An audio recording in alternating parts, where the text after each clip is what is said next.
Olá pessoal, bem-vindos de volta ao Reações Brasil, mais uma vez um vídeo novo pra vocês e hoje nós iremos começar a acompanhar os episódios que serão lançados da segunda temporada de X-Men 97. Caraca, eu tava esperando demais por essa temporada porque eu amo demais essa animação. Cara, a primeira temporada nós temos todos os episódios aqui reagido, episódio por episódio, então dá uma olhada depois pra vocês assistirem a nossa resenha, também a partes da minha reação do que aconteceu nos episódios. E aqui não vai ser diferente, tá? Então o vídeo vai ser dividido em 3 partes. Primeiro, essa introdução. Segundo, eu vou deixar aqui partes da reação eu assistindo o episódio. E na terceira parte são os comentários do que aconteceu no episódio. Então, claramente tem spoiler, né? Então aqui nas descrições eu vou deixar separado essas 3 partes. Se vocês quiserem pular, vocês clicarem já na minutagem e serem redirecionados diretamente para lá. Então é isso. Antes da gente começar, antes de passarmos aqui as minhas reações do episódio, eu peço para vocês inscreva-se no canal, curta, comenta, compartilha, obviamente,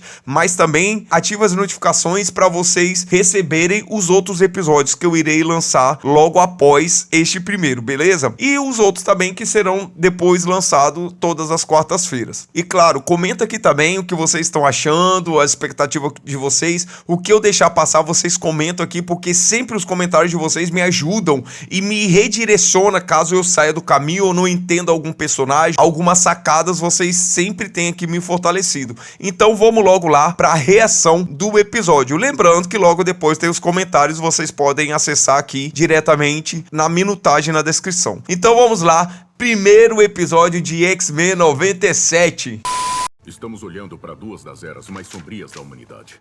E elas duas têm uma coisa em comum. Apocalipse. O alvorecer de seu primeiro reinado e o ápice extremo de seu poder. Temos que trazer os X-Men de volta aos anos 90. Bora! Bora, bicho! Ih!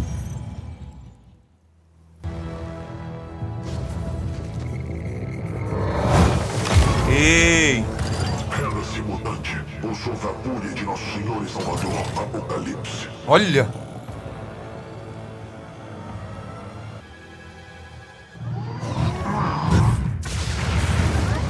Ei! Ah, moleque! Ó o Wolverine!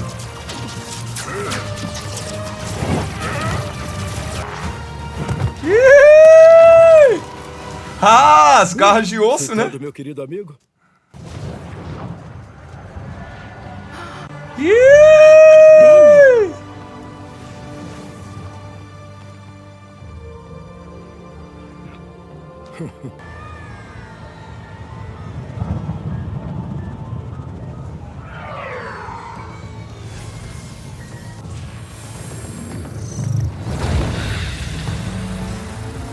Está atrapalhando minha regeneração.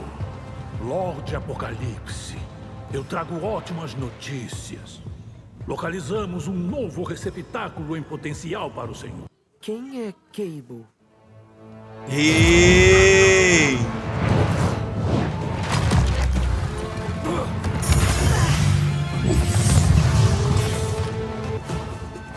Eita! Credo!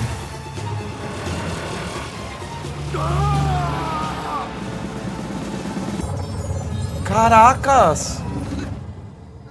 Apocalipse foi. Apocalipse é. E agora, através de você, meu jovem, Apocalipse sempre será. O que eu posso te dizer é que o poder psíquico da sua mãe é inigualável. E que minhas rajadas ópticas são imbatíveis. E que você é o nosso filho. Busque isso em você e seja nosso filho, Nathan Summers. Ei!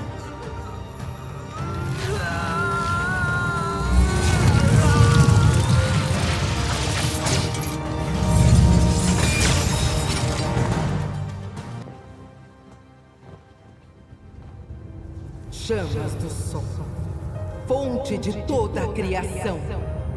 Eu convoco uma tempestade de fogo e luz. cujas labaredas vão acender a fagulha de esperança nessas trevas e iluminar nosso caminho para derrotar Apocalipse. Pois nós somos a alvorada que finda a sua noite.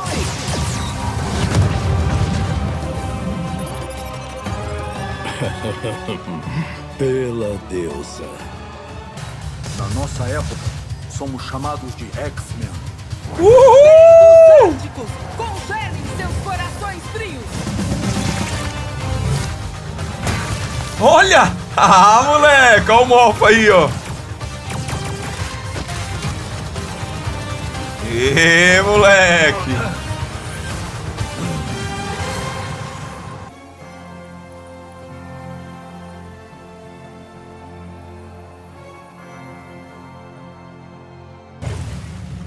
Olha!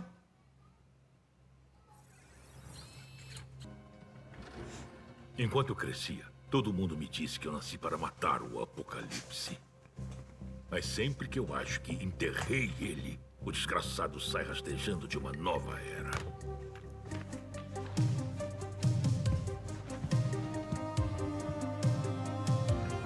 Recrutamento.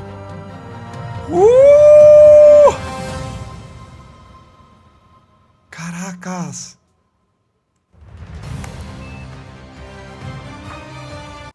Então é isso, pessoal. Vamos fazer um resumo geral do que aconteceu neste episódio. Para começar, nós vemos ali o Bishop e o Forge, que eles foram os únicos que ficaram nos anos 90, depois da explosão do asteroide M na primeira temporada, e a gente sabe que os X-Men foram sugados para outras eras. Então a gente viu o X-Men no futuro e no passado. Foi assim que terminou o primeiro episódio. E o Forge e o Bishop ficaram nos anos 90 para tentar encontrar eles e tentar resgatá-lo, obviamente. Então, esse episódio começa justamente depois que eles criaram uma máquina do tempo para poder ir atrás dos X-Men. Então, 3000 a.C., que é o passado, que o Bishop diz que foi o alvorecer do Apocalipse, estão Xavier, Magneto, Fera, Noturno e a Vampira. Já no futuro, que é o ápice do poder, segundo o Bishop, que é no século 40, especificamente em 3960 depois de Cristo, estão Ciclope, Jean Grey, Tempestade, o Morfo e o Wolverine, como eles foram espalhados pelas linhas temporais.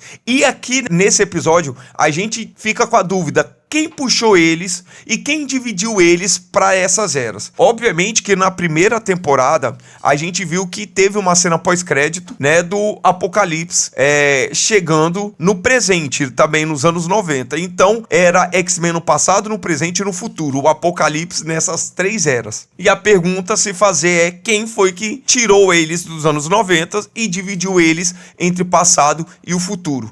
E a gente vai descobrir que quem fez isso foi justamente a mãe Ascani, aquela que estava com Cable, já que ele foi infectado lá pelo vírus do Sinistro, e na primeira temporada ele foi mandado pro futuro justamente para tentar encontrar uma cura. Essa mãe Ascani foi quem acolheu o Cable, o Neitas, né, como eles chamam ele lá. E na máquina do tempo, o Bishop vai pro passado e o Forge vai pro futuro, obviamente, porque a Tempestade tá lá, né? E quando o Forge chega no futuro, ele é atacado por vários sentinelas ou vários robôs, né? No meio dessa luta, aparece o Wolverine com os cabelos grandes e com garras de osso, tá? Ele não tá mais com as garras do adamante porque o Magneto arrancou todo o adamante do corpo dele na primeira temporada. E aqui ele tem consciência, ele não é uma besta fera, louca, alucinada, sem consciência. Não, ele tem consciência no que faz. E logo depois aparece a Tempestade também, lutando contra esses robôs, e se encontra com o Forge. E o Forge anuncia que chegou ali para levar eles todos de volta e que ele tinha carga suficiente para poder transportar eles de volta para os anos 90. E ela não gosta muito, porque a gente descobre que Ciclope e Jean Grey está treinando o Neitas. E eles queriam, na verdade, continuar ali para acompanhar o crescimento do filho, né? Já que é filho deles, na verdade, né? E o Forge diz que eles não podem fazer isso justamente porque eles vão estar alterando a linha temporal e dá um dia para eles se despedirem do Cable. ou do Neytas. E a gente percebe que ali no futuro é um mundo meio distópico, né? Porque é o ápice do poder do Apocalipse. A gente vê que tem uma cidadela dele que tem várias pessoas presas, várias pessoas sendo escravizadas. E a gente sabe que o Apocalipse ele precisa de corpos de pessoas para se regenerar. E aqui que entra a questão, porque o Neytas é o corpo ideal para ele, e ele recebe essa mensagem do mensageiro dele lá, que havia uma criança que poderia fazer esse papel regenerador dele, assim, até de uma forma definitiva, porque ele era muito poderoso. E sabendo disso, o Apocalipse manda os seus cavaleiros atrás do Neytas, né? Então, agora, o Ciclope e a Jean Grey estão nesse impasse de ter que revelar pro Neytas sobre a paternidade dele, né? Tudo que aconteceu, e que agora eles vão precisar partir e ele vai ter que continuar sozinho. E eles treinam ele, eles tentam fazer com que ele desenvolva o seu poder, entenda o potencial que ele tem. E nisso o Ciclope vai falar com a mãe Ascani, porque primeiro há uma profecia sobre o Neytas, e o Ciclope não leva muita fé nessa profecia, até porque a profecia requer que eles estejam separados, né? O Ciclope vai até a mãe Ascani para falar com ela, e ela revela que a profecia é verdadeira e que é óbvio que ela não tá ali para enganar ninguém. E a profecia era que uma criança nascida na primavera venceria o Apocalipse, destruindo o berço dele. E mais, a criança, né, esse menino ergueria do berço, que é a origem do poder do Apocalipse, um veículo ancestral, né, que muitos iriam atribuir isso a uma criação de deuses. Aí o Wolverine diz: a gente já conhece isso é uma nave. Ele ergueria do berço do Apocalipse justamente essa nave, né, poderosa. Mas mesmo assim, o Ciclope ainda não se deu por convencido, e ele quer saber quem verdadeiramente é a mãe Ascani, mas ela afirma que ele tem que cumprir o propósito dele, e quando ele cumprir, tudo acaba. E obviamente que aí o Ciclope e a Jean Grey tiveram uma brilhante ideia de fugir com o Cable. De fugir com o Neytas, e eles ficam conversando, né, telepaticamente, só que ele ouve o que eles falam. O Morpho descobre que eles fogem com o Neytas, né, e vai até avisa o Foge ali, a Tempestade, e eles vão atrás deles para descobrir para onde eles foram.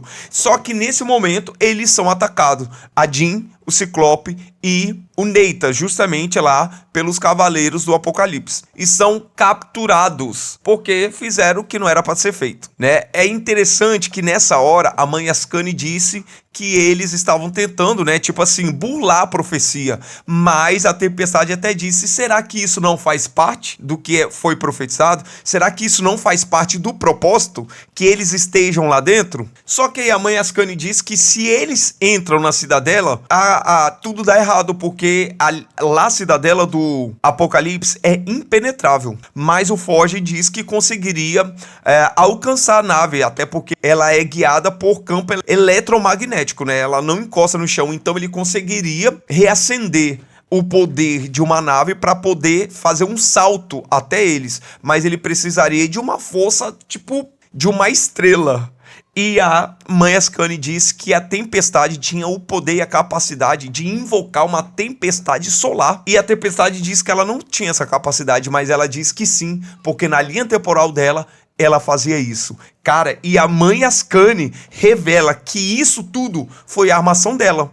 Ela é quem puxou os X-Men pro passado e pro futuro. Pro passado pra quê? Pra tentar impedir o surgimento do Apocalipse. E do futuro pra quê? Pra treinar o Cable, pra lutar contra o Apocalipse. E nisso ela tentaria reescrever o destino e mudar todo aquele caos que o Apocalipse criou. E por isso a mãe Ascani salvou eles à beira da morte, porque quando o asteroide estoura, eles iriam morrer. E foi nessa hora que ela puxa eles, porque ela viu o poder deles, ela viu o empenho deles, a motivação e a coragem deles. E é interessante que aí eles estão presos dentro da nave, e então a Jean e o Ciclope tentam fazer com que o Neytas acenda o poder dele, e ele entenda o poder dele e se liberte dali, porque ele é poderoso. E o Neytas, ele tem essa fragilidade, ele tem uma autoestima baixíssima, primeiro porque ele se sente abandonado pelos pais, ele foi rejeitado. Então eles fazem uma declaração linda pra ele ali, pra ele entender que ele é importante e que ele é poderoso, ele tem essa capacidade de vencer. E nisso ele consegue acessar esse seu poder dentro dele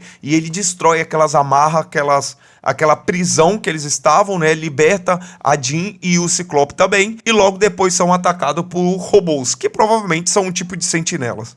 Enquanto isso, a tempestade conjura aquela tempestade solar e faz com que a nave reacenda, fazendo com que eles alcancem também a nave onde eles estavam presos. E na luta que a Jean, o Ciclope e o Neytas está ali com aqueles robôs, eles chegam, né? É tanto que aquele mensageiro lá do Apocalipse diz: quem são vocês? Aí eles falam: no nosso mundo, na nossa realidade, né? Nós somos os X-Men, e lutam com eles e vencem eles, obviamente. Ali foi até dito que eles conseguiram, né? Eles vencem eles e conseguem ainda acessar a cidadela do Apocalipse. Então já estava concluído. Eu acho que foi até o Forge que falou: a gente terminou o que a gente veio fazer. A mãe Ascani até falou: vocês sim, nós sim, mas ele ainda não. Ou seja, o Neytas tem o dever ainda de destruir o Apocalipse. E o Apocalipse é informado pelo mensageiro deles que a cidadela foi penetrada, que a cidadela foi invadida. E ele diz que sim, vai ter que então enfrentar os X-Men. O Apocalipse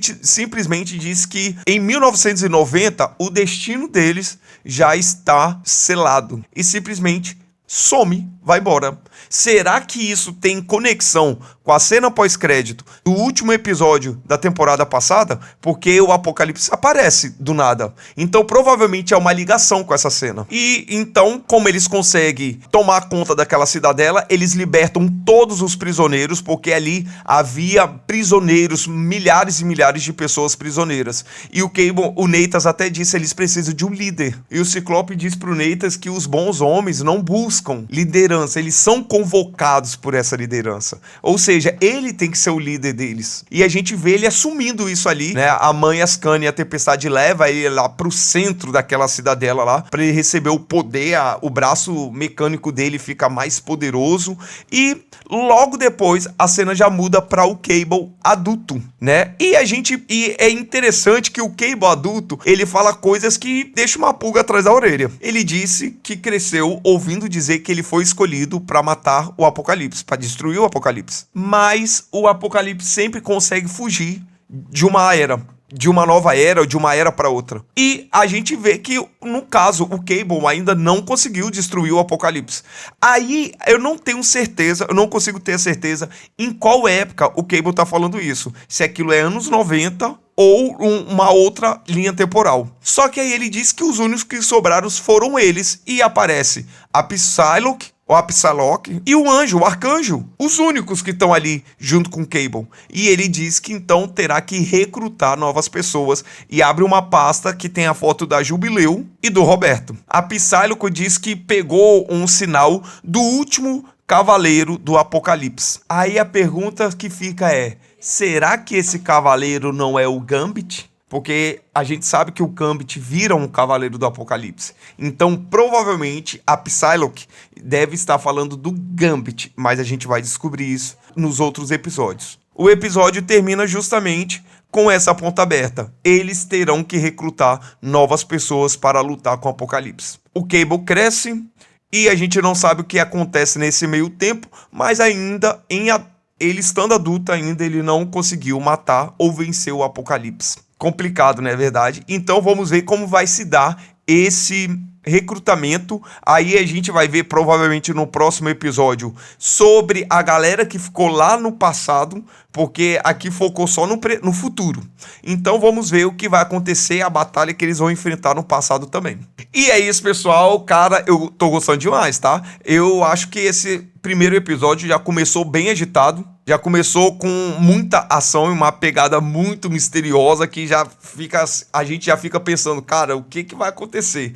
Então, assim, deixa as notificações ativadas aí para vocês acompanharem esse episódio comigo, beleza? E é isso aí, eu vou trazer o segundo episódio, mas não será hoje. Será provavelmente amanhã, que eu vou ter que ir trazendo esses 3 episódios um dia após o outro, porque eu não consigo dar conta de trazer os 3 de uma vez, beleza? Então é isso, fique ligado aí, porque já vai sair o 2 e o 3. E é claro, nas outras quarta-feiras sairão os outros episódios. Eu vou estar de férias, eu vou conseguir trazer aqui muito de boa. Poxa, tinha que começar isso no começo das minhas férias, aí eu ia trazer todos os episódios de uma vez, mas tá bom, tá beleza, a gente faz o que dá. Beleza, pessoal? Tamo junto, até o próximo episódio. Deus abençoe vocês, a casa de vocês, a família de vocês. Até a próxima e fui!